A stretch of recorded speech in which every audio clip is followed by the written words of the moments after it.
Okay, so it is hot as all heck in where I am today. So I do have the fan going over there. I also am going to try very hard to hide my shirt because it does have a vagina on it. But this book is about kidnapping and murder. So I feel like I'm allowed to have a vagina on my shirt today. Okay, here we go. 10. Oh, this is chapter 10 of the Reappearance of Rachel Price. There we go. 10. A piece of paper on the table in front of her, a pen resting diagonally across Belle's typed up statement. If you've read it all through and you're happy you got everything, you can sign here on the bottom, Dave Winter said across the interview room from her, his peaked cap on the table. He ran his hands through his thinning hair too much to wear it, a nervous habit. If he was nervous, how did he think Belle felt? Where is she now? Belle's eyes trailed down the page, the story of Rachel's Price return as she'd witnessed it, moment by moment, hours and a whole lifetime ago. Your mom? Dave said, sitting down again.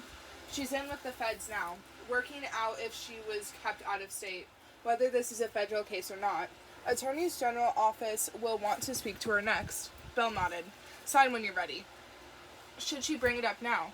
The moment might be slipping away from her, but this man wasn't a friend. He was the one who went after her dad, took him away from her. Belle couldn't trust him, shouldn't. But they were all in a different world now, tremors and shakes. Rachel was back, alive, every detail in a changed light, alliances shifting, new sides drawn across the board. Maybe it had pushed her and the chief of police onto the same one after hating him all these years. Maybe she didn't need to mention it. Maybe there was another way.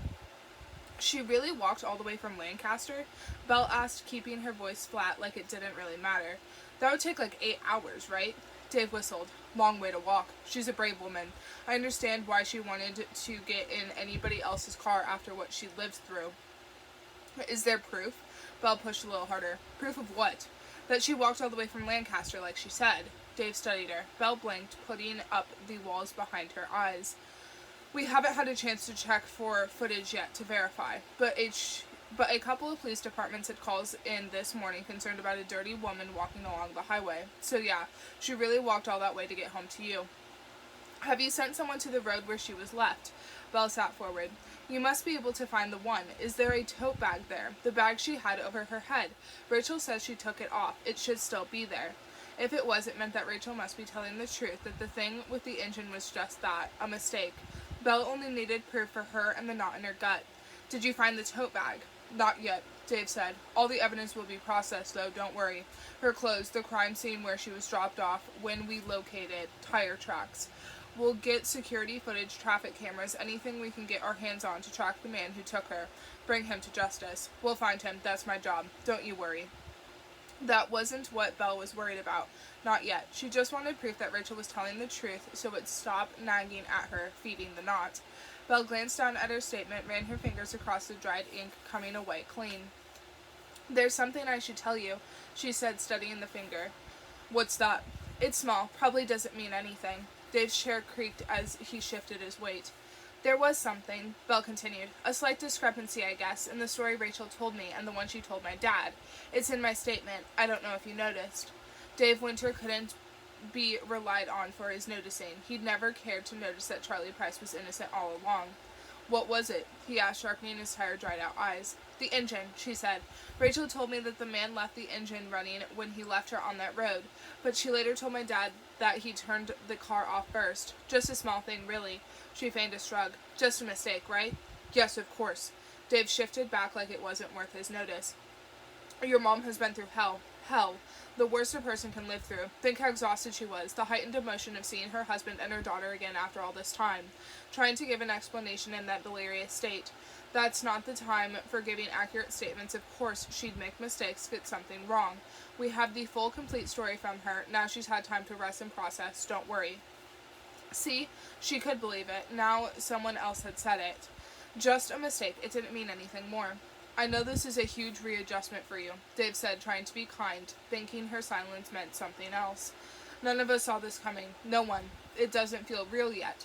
But soon this will feel like your new normal. Your family back together, a happy ending. And I know it must be scary, knowing that the man who took your mom, who did this to your family, is still out there. But we will catch him, I promise. He will come to justice. Was that Dave's motto, come to justice? That he'd use it in bed with his wife? Okay. A huge readjustment for you, too, Belle said, about to bite, chewing the head off his kindness. God, you must feel just terrible knowing you were so wrong about my dad. You thought he was a killer, tried to put him behind bars, but you didn't kill Rachel because no one did. It's almost the worst part, wouldn't you agree? Dave sighed, and his head fell, hanging between his shoulders. I'm sorry, Annabelle. Truly. A woman was missing, and I was only trying to do my job to find the truth. I've already spoken to your dad today after our interview. Apologize for my part. Oh, you said sorry? Belle said, a cheap plastic smile sharp enough to cut. Well, that totally makes up the 16 years of hell. Thank you for your service, officer. She bowed. Right, okay, he said, pulling his head back up. Ready to sign? Belle picked up the pen, pressed it to the bottom page in a looping scribble, signing her name away. Which was fine because it was just a tiny mistake. She could stop thinking about it. So what happens now? She asked, handing the signed statement over. She hesitated as his fingers closed around it, the paper pulling taut before she gave it up and released her grip. Now I take you through to the tech team, who are going to do a cheek swab, with your permission, of course. Belle stared at him, the question clear in her eyes. DNA test, he explained. We've taken one from Rachel, too, to prove who she is. She might not be Rachel Price, Belle said, and maybe that was it, the thing that felt wrong, because if it was really her mom, wouldn't Belle feel, no, of course she is. Dave almost laughed, getting to his feet. That woman is definitely your mom, there's no doubt at all. This is just a procedure, you know. He headed toward the door. As soon as his back was turned, Belle cradled her hands over the pen, swiping it up her sleeve and standing in one fluid movement. And then, she asked. Dave turned, his hand ready on the doorknob. Well, there will be lots of going on with our investigative team's jurisdiction to figure out, and we'll need to start prepping for the press conference. Monday morning is looking most likely for that. Everything changes when the media gets hold of this, so we want to be on top of that.